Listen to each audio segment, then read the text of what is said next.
నమస్కారం అండి అందరికీ. ఈరోజు మనం మాట్లాడే టాపిక్ అవుతుంది అరికలు వర్సెస్ బ్రౌన్ రైస్. దేది ఎలా పనిచేస్తుంది, ఏది దేనికి మంచిది, దేనివల్ల ఏటి నష్టాలు అనేది మనం తెలుసుకుందాం.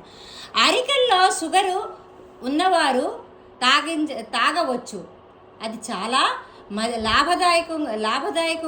లాభం కూడా ఇస్తుంది. 100 గ్రాముల అరికెల్లో 65 గ్రాముల కార్బోహైడ్రేట్స్ ఉంటుంది. అదే 100 గ్రాముల రైస్లో 77% కార్బోహైడ్రేట్స్ ఉంటుంది. అయితే అరికెల్లో లో గ్లైసమిక్ ఇండెక్స్ అని ఏదైతే కెమికల్ కాంపౌండ్ ఉంటుందో అది స్లోగా మన బాడీలోకి వెళ్ళి షుగర్ లెవెల్ని పెంచదనమాట, తగ్గించడానికి ట్రై చేస్తుంది. మళ్ళీ ఇది కూడా మన పిటికితో పిటికిడే. పిటికిడు ఇంత జాబ్ అయిందంటే 10 వంతులు నీళ్ళు వేస్తాం, తెల్లవారు ఉడకపడతాం, సాయంత్రంకి ఇది తింటాం, సరేనా? అయితే ఈ గ్లైసమిక్ ఇండెక్స్ అనేది ఏంటి, జస్ట్ రివర్స్ అనమాట.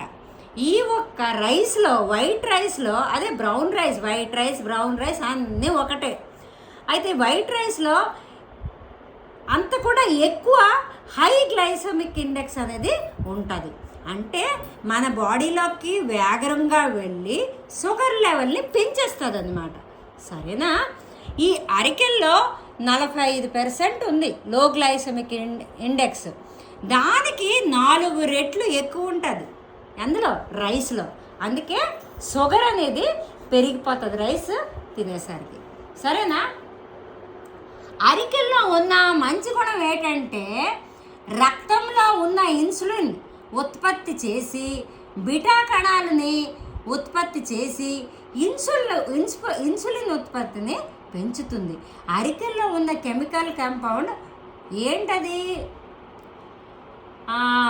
కొర్సటిన్ హైడ్రోక్సెక్ బెనోజియస్ అనేది మరియు సిరాంజిక్ యాసిడ్, ఈ 2 యాసిడ్లు కూడా ఏమవుతుంది, అరికెల్లో ఉంటుంది. ఈ 2 యాసిడ్లు ప్లస్ అరికెల్లో ఫైబర్ ఉంటుంది.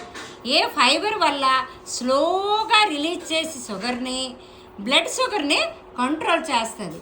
అయితే ఫైబర్ వచ్చేసరికి రైస్లో ఉండదు, కార్బోహైడ్రేట్స్ మాత్రం ఉంటుంది.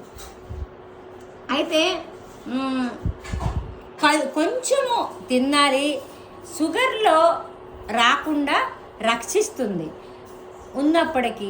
అంటే అదే కొంచెం అంటే మన పిటికిడు. అదే కానీ 40-50 సంవత్సరాలు దాటిపోతే ఆ పిటికిడు తగ్గించింది, 40 సంవత్సరాలు దాటిన తగ్గించింది కూడా తప్పట్లేదు. అయితే ముందు ఒక పరిశోధన, ఆంధ్రప్రదేశ్ ప్రభుత్వం గవర్నమెంట్ వాళ్ళ పరిశోధన 50,10,000 మందికి చేస్తే అందులో 31%, 28%, 25% షుగర్ పేషెంట్స్ కనిపించారు. అంటే 10 మందిలో 4కి షుగర్ ఖాయం.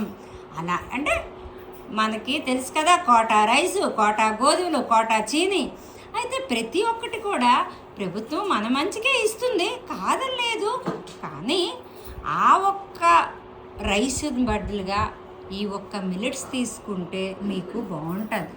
ఎందుకంటే ఇంచుమించుగా అదే ఖర్చు పడుతుందండి. అన్నం అయితే 3 గ్లాసులు తింటాం, ఇదైతే పిటికిడి తింటాం, అంతే డిఫరెన్స్. అంటే 3 గ్లాసులు అంటే చిన్న గ్లాసులు, పెద్దలు కాదు. మన మనస్తత్వాన్ని బట్టి, మన మనసు కంట్రోల్ని బట్టి కూడా ఉంటుంది. ఇక చూడండి, ఇందులో పుల్లటి పెరుగు నేను వేసుకున్నాను. ఈరోజు డిన్నర్ నాది ఇదే. ఇక్కడ రైస్ కూడా ఉంది, వాళ్ళ గురించి ఉన్నాను. చూద్దాం ఎవరు తింటారో అనేది. ఏదైనా తప్పులుంటే మన్నించండి. ఇది అరికెల తాలూకా ఒక మంచి గుణం. ఉంటానండి, తప్పులుంటే మన్నించండి.